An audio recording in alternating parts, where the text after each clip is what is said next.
Boa tarde, bem-vindos a mais um episódio da retrospectiva do Boletim Legislativo. Hoje vamos continuar a exibição de reportagens que marcaram 2024 na nossa cidade e também na Câmara Municipal. E nossa primeira matéria fala sobre saúde.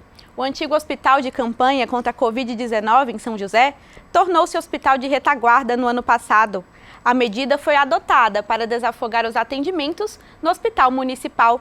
A ideia é transformar a unidade em uma UPA no futuro. Construído na pandemia para atender pessoas com Covid-19, o antigo hospital de campanha de São José se tornou o hospital de retaguarda. Reaberto em abril, só no primeiro mês de atividades, ele recebeu cerca de 200 pacientes encaminhados pelo hospital municipal. A proposta da unidade é acolher exclusivamente demandas de internação. Nesse primeiro mês foi bastante exitoso, né? A gente já chegou a internar 200 pessoas aqui, né? Então, isso significa que são 200 pessoas a menos no hospital municipal, de tal sorte que a gente consegue no hospital municipal rodar mais o leito e dar vazão a toda a cidade, visto que o hospital municipal é o grande, né? É a grande referência das UPAs, né? De urgência e emergência da cidade. Então, de uma certa forma, o hospital de retaguarda ele fez essa função. Segundo o diretor técnico do Hospital Municipal, o apoio do Hospital de Retaguarda ajudou a desafogar os atendimentos. Cerca de 10% das internações do Hospital Municipal foram transferidas para a nova unidade. A gente usou plenamente os leitos, né? Então, nesse período, a gente tem taxas de ocupação superiores a 90%, né? Ou seja, nós estamos praticamente o tempo inteiro cheios. Se a gente for também entender que o hospital ele interna aproximadamente 2.300, 2.400 pessoas ao mês, nós estamos falando 10% de todo o contingente do hospital, que é um hospital bastante grande, né? Veio para cá. Então, de fato, isso ajudou muito. Aqui são encaminhados pacientes que não têm o estado de saúde muito grave e que precisam de atendimentos considerados mais simples. A transferência é avaliada e autorizada pelos médicos, mas nada impede que um paciente volte para o hospital municipal caso precise. O tratamento clínico, médico, não é uma coisa muito exata, né? Então a gente tem, às vezes, pacientes que precisam voltar para o hospital e vice-versa, né? Então a gente faz, ele trabalha de uma forma conjunta com o hospital. Então, isso é bastante constante. Às vezes o paciente veio para cá, ele agravou, ele volta para o hospital, vai para uma UTI, precisa ir para um centro cirúrgico. Então, isso é... Mas a ideia deste hospital é internar os pacientes que não precisam de tanta complexidade. Mas o nome Hospital de Retaguarda não deve ficar por muito tempo. Segundo o diretor, mais 2 meses. Depois, o local será fechado, passará por uma nova reforma para se tornar uma unidade de pronto atendimento. Com a criação da UPA, essa placa aqui vai mudar e o local será aberto a toda a comunidade. A gente tem já um projeto, já contratado, inclusive a empreiteira, né, para fazer uma ampliação dessa unidade, né? Então, vão ser aproximadamente 3 meses de ampliação para abrir como uma UPA adulto para a cidade, né? Uma UPA adulto com mais conforto, com mais um fluxo melhor, né? Inclusive dando oportunidade, né, para determinados grupos de pessoas, né, ter um conforto maior. Para a Câmara, ter unidades de saúde de qualidade é essencial. No caso do Hospital de Retaguarda, reaproveitar o espaço para desafogar os atendimentos do Hospital Municipal é um exemplo de olhar atento para a gestão de saúde. O Hospital Retaguarda foi uma ação da Prefeitura que foi importante, pegou aquele recurso que tinha naquele momento, fez um bom ajuste, um bom controle ali, e hoje nós temos esse equipamento que serve agora para esse outro momento que nós estamos vivendo da dengue. Então, nós temos que trabalhar forte nesse momento também e saber o seguinte: quais os outros problemas que a cidade vai enfrentar no tocante à questão de saúde. Então, acho que é dessa forma que você vai fazer na gestão da saúde, trabalhando também o que eu sempre digo, que é você antecipar o problema, porque ele custa menos. Então, acho que o papel do Hospital Retaguarda também é esse. Ainda segundo os vereadores, a proposta de tornar o local uma UPA é vista com grande expectativa. Os parlamentares devem acompanhar o processo de perto para garantir este novo atendimento à população. Se entender que a saúde, a necessidade, a deficiência dela está linkado a ter um UPA naquele espaço, que seja um UPA. Eu acho que quanto mais investimento da saúde nós tivermos, melhor para o nosso município. Eu que já tenho também o projeto de lei, já é aprovada uma lei para aquela área da antiga provisão específica para a saúde. Então qualquer investimento que for ter do município, do Poder Executivo para aquela área, tem que ser para a saúde, né? A gente já vem trabalhando muito com a Prefeitura para que lá sejam também um hospital, né? Um hospital com pronto atendimento que possa atender cada vez mais a nossa saúde de São José dos Campos. Agora vamos falar de segurança. Após 36 anos, a Guarda Civil Municipal de São José dos Campos recebeu sua primeira sede no ano passado. O espaço localizado na Vila Industrial, na região leste, conta com quase 3.000 metros quadrados e com tecnologia de ponta. Um investimento de quase 5 milhões de reais.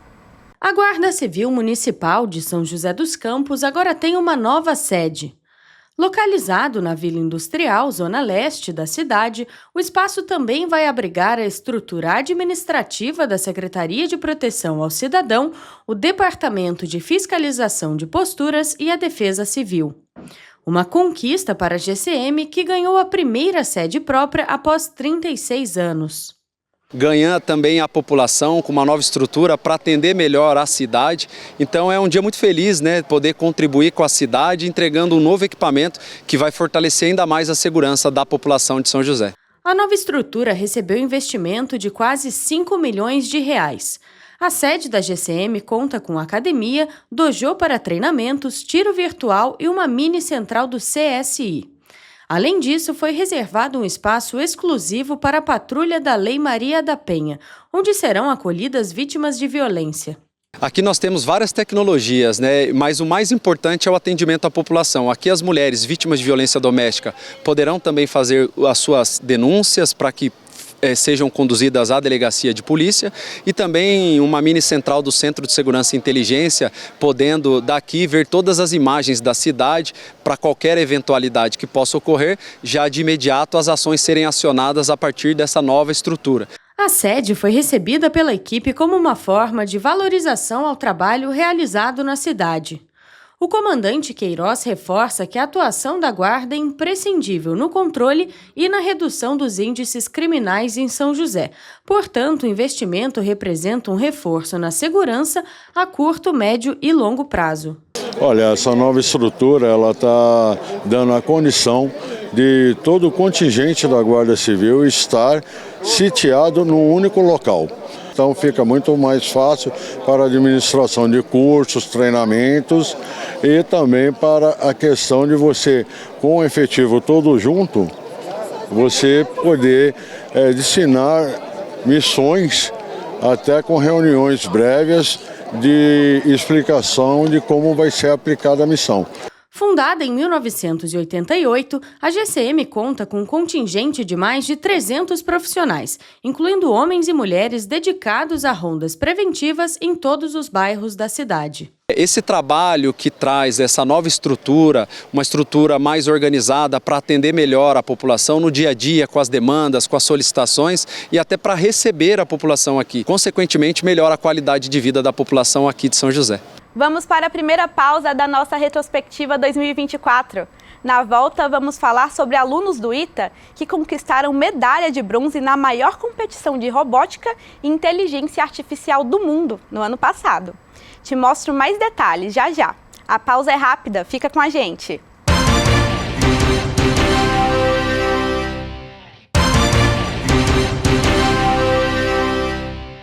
Estamos de volta e para começar esse segundo bloco, vamos falar de bullying e cyberbullying. Em 2024, o governo federal sancionou uma lei para incluir os atos de intimidação e discriminação dentro do Código Penal brasileiro.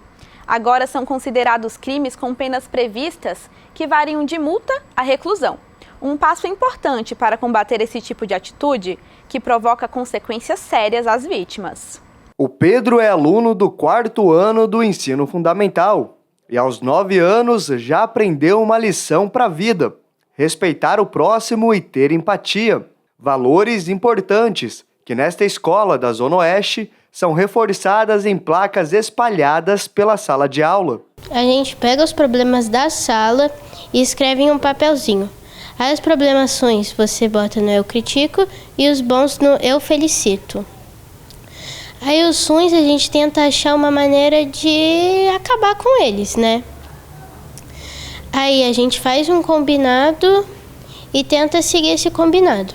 Além dos cartazes, os alunos também desenvolvem uma assembleia de classe, com pontos negativos e positivos do comportamento dos colegas. De acordo com a coordenadora, o objetivo é colocar em prática o respeito ao próximo e criar um ambiente anti-bullying. Nessa situação de bullying você tem sempre os dois lados, né? Então a gente tem que fortalecer essas crianças que às vezes são a vítima do bullying, para elas se posicionarem, procurarem ajuda, contarem com os adultos da escola, e as que praticam também, né? Quem pratica também muitas vezes está sofrendo alguma coisa. A gente também precisa entender com a família dessa criança que está fazendo provocações, né?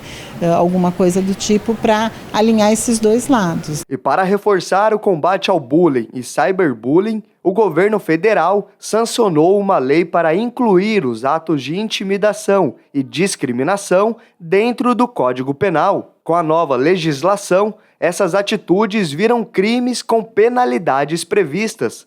Além da multa, o infrator pode pegar de 2 a 4 anos de prisão. No bullying presencial, a gente tem uma pena de multa, salvo se ocorrer um crime mais grave. Ou seja, se ocorrer uma lesão corporal, vai ser a lesão corporal que vai absorver o crime de bullying.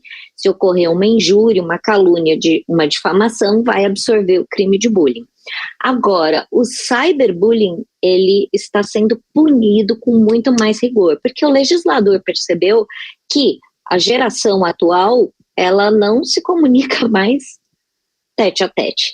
Com a nova legislação, os crimes já previstos no Estatuto da Criança e do Adolescente também passam a ser considerados hediondos, ou seja, sem direito à fiança ou perdão da pena. Na mesma categoria também estão a indução ou auxílio ao suicídio e automutilação, com o apoio do uso da internet. Todas as vezes que a pessoa participa de grupos com o objetivo de fazer com que a outra tire a própria vida ou ainda, né, faça a automutilação, é muito importante que esse recado seja dado para a sociedade de que não se aceita mais esse tipo de atitude. Dados do IBGE, divulgados em 2022, apontam que 40% dos estudantes admitiram já ter sofrido com as consequências do bullying. Para diminuir a estatística, essa psicóloga considera a nova lei positiva, mas faz um alerta aos pais: sempre conversar com os filhos sobre o tema. Tentar ser mais acessível possível e aquela escuta não julgadora, porque os pais têm uma tendência, né, infelizmente, esquece isso não é nada. Isso, a criança pode se sentir desqualificada. Poxa, nada que eu levo é importante, tudo deixa para lá, isso não é nada. Então, valorizar aquela fala, porque naquele momento está tendo algum sofrimento. E trazer para ele sempre, né, questionamentos. Como que é com os amiguinhos, os relacionamentos, fazer perguntas críticas em relação ao funcionamento dele ali na escola e também em relação a com quem ele joga, se é jogo, né? A questão das redes sociais também, sempre tentar participar de uma forma mais próxima possível aí do mundo do filho. E esse também é um assunto debatido na Câmara de São José, que aprovou leis voltadas para a segurança e cuidado no ambiente escolar. Entre elas está uma proposta que criou o Dia da Paz nas escolas e outra com um plano de gestão de conflitos no ambiente escolar. Medidas que, segundo os vereadores, são importantes para prevenir e combater o bullying. Que bom que nós estamos avançando nesse assunto tão importante e que causa tão mal, principalmente para os jovens, adolescentes, para todos, né? Todos que passam por isso, eles são impactados de maneira negativa. O bullying causa até consequências graves, né? A gente já viu pessoas que, por causa do bullying, cometeram suicídio. E então precisa ser tratado com rigor e amplamente debatido e difundido na sociedade. Então a Câmara também tem esse papel de divulgar, debater e difundir a importância de ter uma punição para quem comete o bullying. E olha que legal! Alunos do ITA, Instituto Tecnológico de Aeronáutica, conquistaram medalha de bronze na maior competição de robótica e inteligência artificial do mundo, o RoboCup. O campeonato, que foi realizado na Holanda, reuniu mais de 3.000 estudantes de 45 países. Os estudantes do ITA, aqui de São José, foram destaque na disputa. Pela passada, esse carinha aí é jogador. Ele é o Chape, robô feito pela turma da ITA Androids, uma equipe de futebol com robôs que disputou a RoboCup, a Copa do Mundo de Robótica. A ITA Androids é uma equipe de competições de robótica do ITA e a gente participa de várias modalidades de competição, todas elas atualmente ligadas ao futebol de robôs. Então a gente participa ao todo de 5 modalidades de competição de futebol de robôs. Nesse ano, a RoboCup aconteceu na Holanda. O ITA participou de 4 categorias. A de humanoides, que o Chape disputou. As de futebol simulado 2D e 3D, que acontecem por meio de um sistema no computador. E também a Small Size Soccer. Essa teve o melhor resultado entre todas. Um inédito 3º lugar. Os robôs eles são completamente autônomos, completamente baseados no que a gente chama de inteligência artificial, de modo que a gente desenvolve anteriormente toda essa inteligência deles e durante o jogo eles jogam sozinhos de forma inteligente. Essa conquista que levou São José ao pódio está sendo comemorada pelo professor Marcos Ricardo, que também é o presidente do time.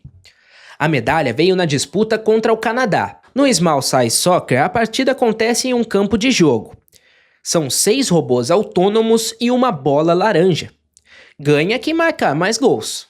Então esses robôs eles têm esses marcadores em cima deles e aí tem uma câmera em cima do campo. Essa câmera captura os marcadores e a bola e através de algoritmos de visão computacional que rodam num computador, ele consegue identificar onde é que estão as posições dos robôs e da bola. E aí você tem outros algoritmos que a gente chama, né? Tem um programa rodando no computador que toma decisões e aí envia para cada robô o que ele tem que fazer. E aí com isso o robô monta estratégia, monta quem que vai atacar, quem que vai ser goleiro, quem que vai ser o zagueiro. O Nean não levou medalhas, mas voltou realizado. É a 2ª vez que representa o ITA na categoria Futebol 2D. Essa categoria que parece um futebol de botão. Cada círculo desse tem uma ação própria, já programada, que age de acordo com as situações do jogo. É uma categoria de simulação, né? Não tem robô físico, é só no computador. E foi uma experiência incrível, né? Porque eu tive a oportunidade de conhecer vários outros times de outros países. Não só a oportunidade da experiência técnica em si, mas também a cultural, né? O Marcos também esteve no campeonato, só que pela categoria 3D. Essa se assemelha a um videogame. Cada um desses bonecos tem 22 juntas que precisam ser programadas para os movimentos. Vamos participar na categoria de simulação 3D, que diferente da 2D, ela exige toda a dificuldade da manipulação física do robô. Todas as ações não só vão ter que pensar nas ações, mas como executar as ações, que é toda uma camada nova de dificuldade. Os robôs de todas as categorias são automatizados e independentes. Eles são programados para identificarem os companheiros de time, se levantarem sozinhos quando caírem e, é claro, sempre buscarem o gol. E lembra do Chape? Pois é, os alunos e organizadores da RoboCup têm uma meta audaciosa para ele. Hoje o tamanho do robô é assim, pequeno, né? Mas a expectativa da RoboCup é que ele cresça até o tamanho de um adulto. E que até 2050 a seleção campeã do mundo do futebol de robôs dispute uma partida com a seleção campeã da Copa do Mundo de seres humanos. Cada modalidade está desenvolvendo uma parte diferente do desafio. As modalidades de simulação, por exemplo, elas estão mais focadas na cooperação dos robôs, para que eles consigam combinar jogadas. O Small Size League também tem um pouco disso, mas já envolvendo um robô físico, então tem outros desafios. E no caso do humanoide, o desafio é mais conseguir caminhar, conseguir chutar, conseguir realizar os movimentos que nem um ser humano. Pois é, já pensou? Bom, por aqui o pessoal da ITA Androids continua no trabalho com foco na próxima RoboCup, que no ano que vem será no Brasil, em Salvador. A expectativa é fazer um resultado mais bonito em casa e, quem sabe, ganhar um ouro. Até lá, nossos engenheiros vão tentando programar ou treinar um time melhor ainda. O trabalho todo deve ser feito aqui no laboratório, porque quando chegar a hora da competição, o que vai restar aos treinadores é torcer. Tem que torcer sim, porque você não controla nada lá, é tudo eles que controlam, os robôs. A gente programa do dia anterior, mas lá na hora é tudo autônomo. Eles pensam por si mesmos, eles tomam decisões por si mesmos. Quando tem partida de outros times, também vai ficar espionando o que eles estão fazendo, como eles se desempenham contra outros, sempre de olho no que os times estão fazendo pra gente poder melhorar e não ficar pra trás. Você tem algum time, Marcos? Eu? Você torce pra algum time? Sou do Flamengo. Mas torce mais pro Flamengo ou pro seu time? Eu torço mais pro meu time. Vamos para o nosso último intervalo. No último bloco, a gente mostra projetos de lei aprovados na Câmara. Um deles promove o turismo em patrimônios históricos de São José dos Campos, o chamado City Tour. A pausa é rápida, fica aí.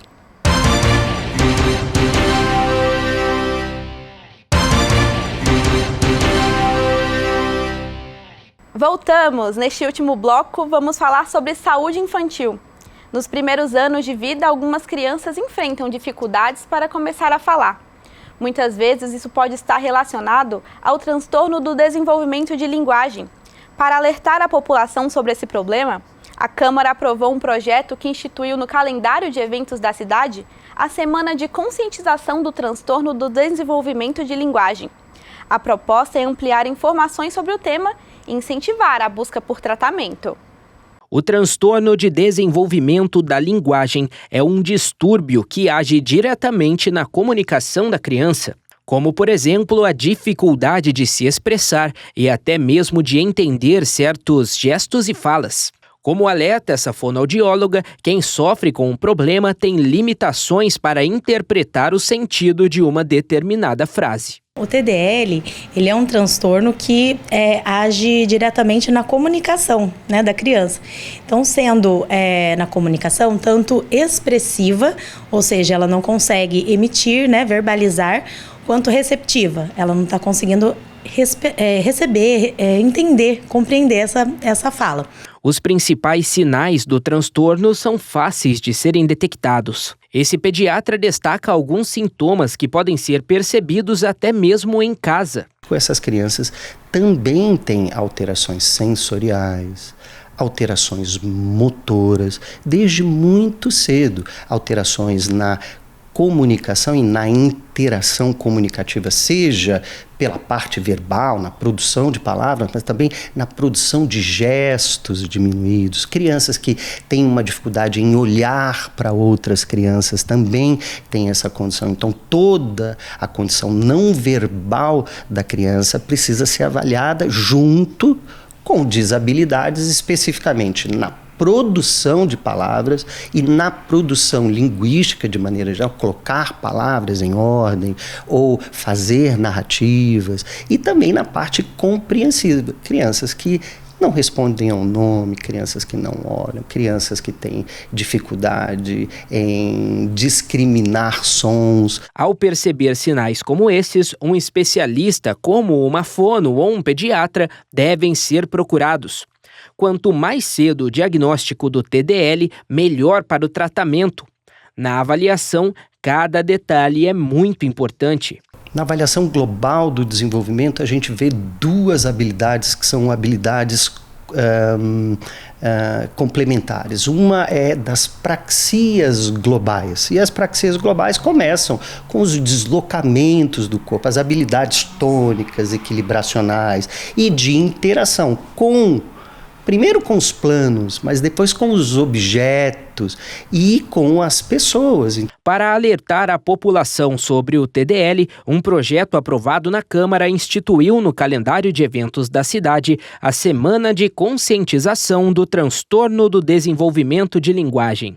A data expande as ações do Dia Nacional de Conscientização do TDL, comemorado no dia 16 de outubro, e dedica uma semana inteira do mês para a realização de campanhas educativas. A proposta é ampliar informações sobre o tema e incentivar a busca por tratamento. É bem importante, né, falar sobre o quanto antes, né? Assim, então percebeu, né, que essa criança está havendo um sofrimento, né, da parte tanto da criança quanto da família, nessa comunicação, porque existe esse transtorno na comunicação, então é o momento de procurar ajuda. A semana de conscientização sobre o TDL também pode ajudar no apoio às famílias de crianças que têm o transtorno. Maneira de alertar os pais sobre a importância de procurar apoio médico o quanto antes. A linguagem é a coisa mais importante para o desenvolvimento psíquico e a integração de uma criança no mundo simbólico, no mundo das representações, na sua construção da inteligência. Então, ter um projeto como esse e conscientizar e colocar como pauta específica para toda a educação, um processo de estimulação e de apoio a essas crianças é fundamental para o prognóstico e para o tratamento adequado dessas crianças. Você aproveita os pontos turísticos da nossa cidade? Para muitas pessoas, esses locais passam despercebidos. Um projeto busca promover esse olhar ao morador joseense, o chamado Sítio Tour, que leva os moradores para conhecer os principais patrimônios históricos de São José. E um projeto aprovado na Câmara reconheceu essa iniciativa como uma atividade oficial do município. Em meio à correria do dia a dia, muitos passam por aqui sem notar os detalhes.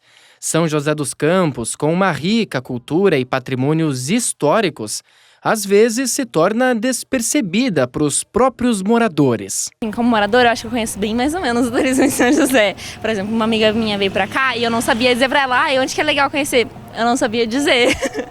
Tem muitos pontos turísticos bons que a população não está desfrutando. Mas uma iniciativa tem mudado essa realidade. É o programa City Tour, que leva os moradores para um passeio pelos principais pontos turísticos de São José. Proposta que vai ganhar ainda mais força. É que um projeto aprovado na Câmara reconheceu a iniciativa como uma atividade oficial do município. Os passeios acontecem aos sábados e contam com visitas guiadas e uma caminhada pelo centro histórico. Nós temos os guias de turismo que já apresentam a cidade, então não sei se você já teve a oportunidade de fazer, é muito interessante. Tem o Walking Tour, que é no centro da cidade, então vai nos pontos turísticos, a Igreja da Matriz, museu, e é tudo explicado, toda a história de São José. Então é muito gostoso, é cultura, é conhecimento e é lazer. E agora, com a aprovação do City Tour de uma forma legal, embora já existisse antes, já funcionasse muito bem, agora é um momento importante e de comemoração, porque se pode falar mais de turismo, né? Cada vez nós estamos nos aperfeiçoando nessa área. Em um dos roteiros do City Tour, a saída acontece daqui, da Igreja Matriz. E a cada ponto do passeio, a cidade revela suas camadas. É como se a cada parada os moradores conhecessem uma nova São José. São histórias que sempre estiveram ali, esperando para serem contadas. Por exemplo, o Museu Municipal. Você sabia que aqui já funcionou a antiga Câmara dos Vereadores? Esse prédio foi construído entre 1926 e 1927. Ao longo do tempo, passou por adequações e hoje é o principal point das artes plásticas da Fundação Cultural Cassiano Ricardo. Outro local que carrega muita história é o Museu de Arte Sacra, com um rico acervo. Dá só uma olhada nesse retábulo. Essa imagem de Nossa Senhora Aparecida foi doada no início dos anos 1900 pela família Cursino, tradicional na cidade. A partir da construção do retábulo, surgiu a capela, transformada em museu em 2007. Muita gente tinha dificuldade de imaginar São José turística, né? São José sempre foi tecnológica, São José da indústria, mas São José turística era uma coisa que as pessoas não viam dessa forma. Então, o Contour vem trabalhando nesse sentido. E o desenvolvimento local também agradece. O City Tour contribui com a economia criativa. A economia do comércio existente e daquelas pessoas que podem participar através das feiras, através dos eventos. Então, sem dúvida, o turismo é fonte de economia. E para quem ficou interessado, o convite está feito. São José é turística. Então, nós temos aqui, seguramente, São José dos Campos, mais de 40 pontos turísticos que podem ser visitados. Então, o convite que eu faço é venha fazer o Walking Tour no centro da cidade e os roteiros turísticos. Nós temos 4 roteiros que são feitos com ônibus, também com guia de turismo, que vai explicar todos os pontos, Parque Tecnológico, Museu da Aviação. É incrível, nós temos muitas possibilidades de turismo. Além de ser um passeio turístico, o City Tour também é uma oportunidade de conexão, uma união entre o passado e o presente. Que delícia conhecer um pouco mais da história da nossa cidade através de passeios turísticos. Vale a pena conhecer, né? A retrospectiva de hoje fica por aqui. Não se esqueça que toda a programação está no nosso canal do YouTube, TV Câmara SJC. Obrigada pela companhia. A gente volta a se encontrar amanhã. Até lá!